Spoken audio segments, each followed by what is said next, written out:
Hello. You like the candy? We bought it for you.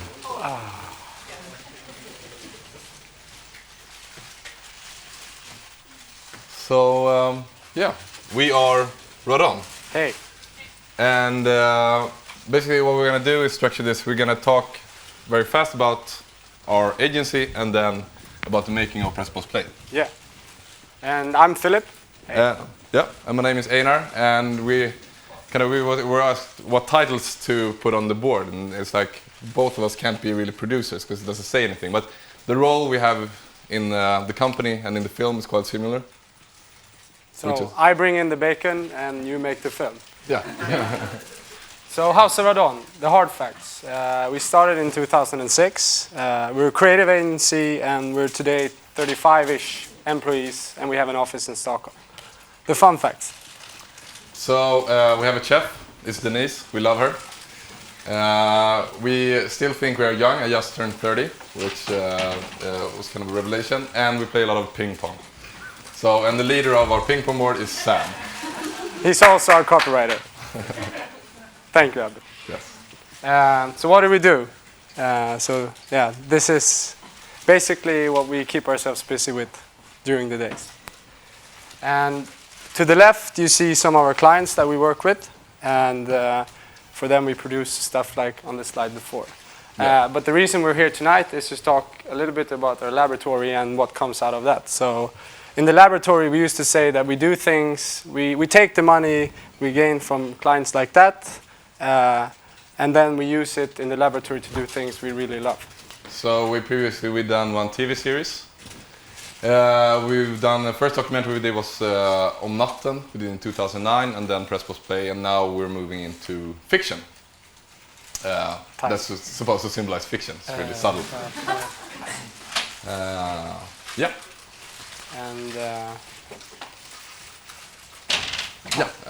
du kommer bara spela nu. No, I cued it.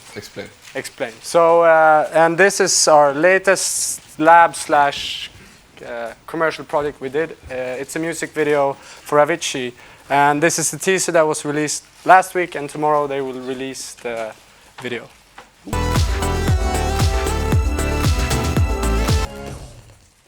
Oh.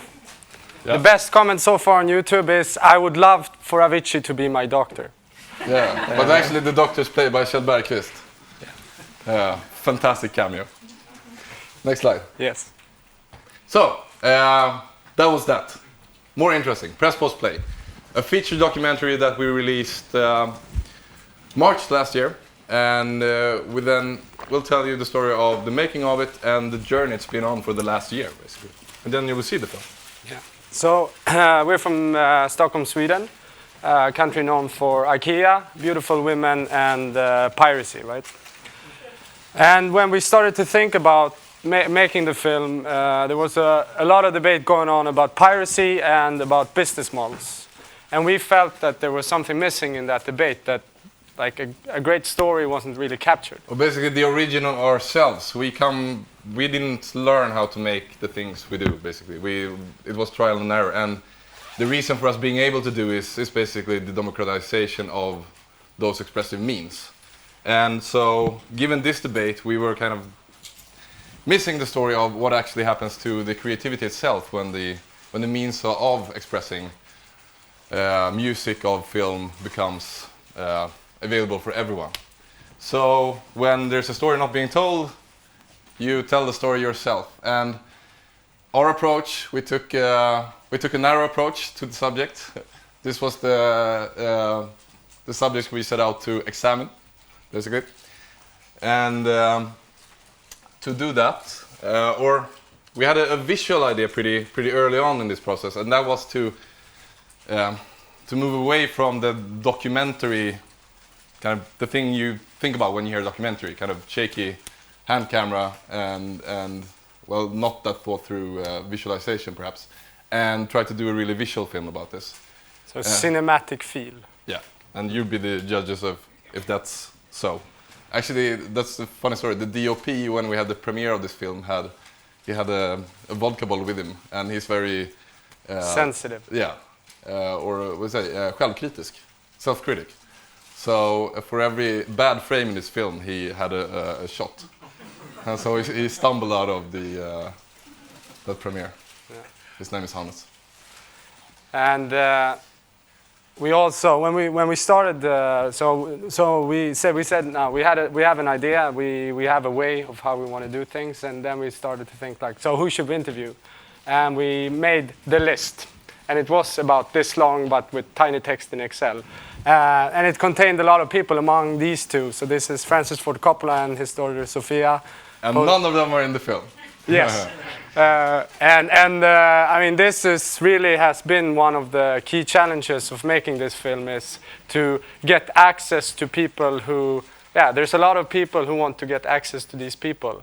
And if we take Moby, for example, who is in the film, I think it took about 100 emails, 50 phone calls, and we talked to 12 of his people before we actually got to someone that actually would talk to him about it. So the Berlin Wall of agents. Breaking down that wall. You don't like it, but or the process also of like how we contacted people and kind of what rhetorics we use was, we started off like, we're this production company from Sweden, we're making a film about, we are making the greatest film in the history of mankind. You should be happy to be in it. Yeah. And which, in the end, like the last couple of months when we figured that out, it took a while. Then Moby said yes. Yes. And you need money for a film, and I told you we put in some money ourselves from our commercial side, but we usually also mention, because we have a founding partner in a client of ours, which is Ericsson. So thank you, Ericsson. Yeah, and then we most of it we funded ourselves, basically. Yeah. So all in all, it's economically not so fun, but it's okay. So what we really set out to do was to take a snapshot of today. We didn't go out in Michael Moore style and say we want to prove this. We said we want to see what the world is like today, what people say. So we took a global approach to it. We've been to many countries, most continents. We interviewed 100 plus people. 150 plus people. Oh my God. Oh. Artists, producers, composers, authors. Graphics. And what more to say? No, we're taking a pretty humble approach to kind of see where what we find along the way, and so we kind of tilted the documentary as we've had chunks, and then we've seen this is interesting and. Yeah, I mean, if we really take it back, when we really started, we had some overall ideas. We wanted to look at technology, we wanted to look at distribution, we wanted to look at how people, new ways of, say, interacting. So we had some ideas, but then really as we went along and as we met people, we learned from them and we understood more, again, about this footprint of today. And so we learned from that and we transformed. And the story about how we went about to make it is quite interesting, because we have daily jobs in our agency, and the directors, David and Victor, they have never actually been on a shoot. We keep them in a cage. Which is kind of an interesting way to direct a movie. But really what we did is we set up a team. It was one producer and 2 photographers, and sent them out in the world. And they did interviews, and of course we planned this, and they had a chunk of interviews to make, for example, in New York.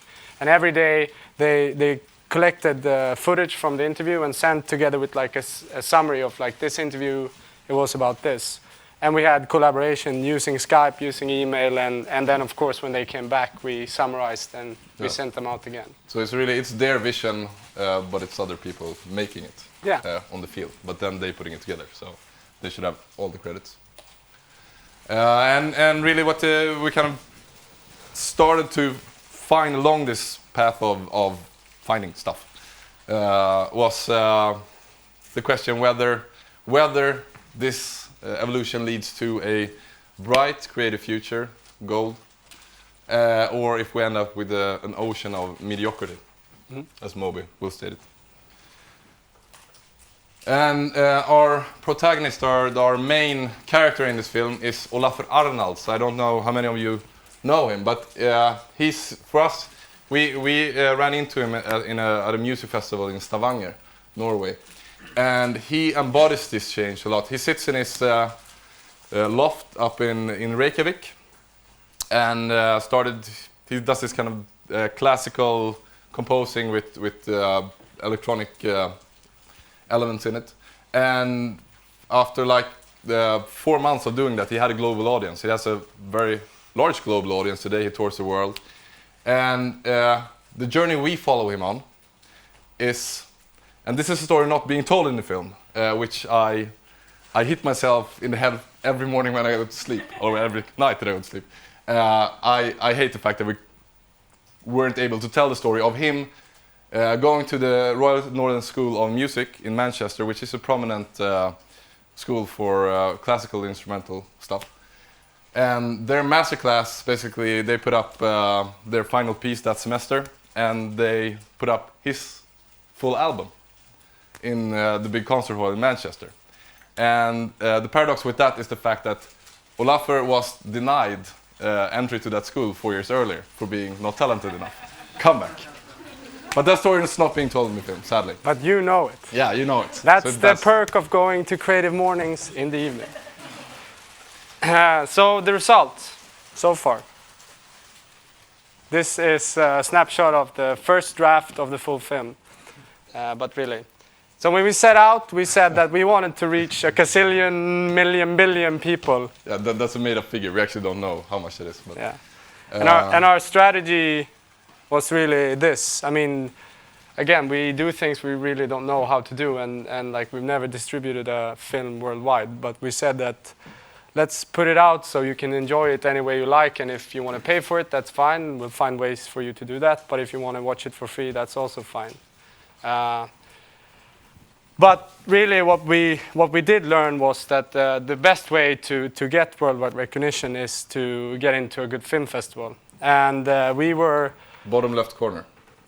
Right. Right. Sorry. Right. Left. Right. Standing that way. South by Southwest in Austin, Texas. We were very happy and very honored to be chosen to premiere our film there at their opening, and that really was when it took off. Yep. And with that, we got a lot of fantastic press reviews, praise from traditional and new media. Not everything, I mean, not everyone was that positive. This is #1 tweet. And it's a very good it hashtag. It grows on you, right? Yeah.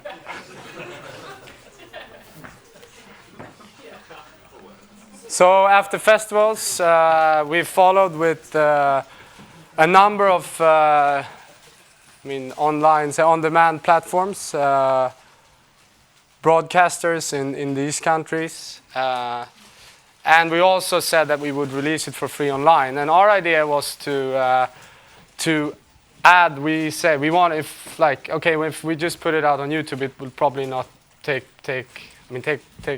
growth. But so we said let's make an interactive player, because we had 150 interviews, but in the end we ended up using only like 12 in the film. No, so 30. 40, okay, but not that many numbers. So this is the interactive player, and it's still there, and it's still good. That where you can, anytime in the film, you can pause it, and there's tons of extra stuff and related stuff that links in. And the whole thing is hosted, so the film is hosted on YouTube, so it's very small to download and everything. And we thought it's fantastic. It is fantastic. No one downloaded it. No, exactly. That was the problem. So when we released it for free on YouTube, September or something, we've been to 40-something festivals, but it didn't take off.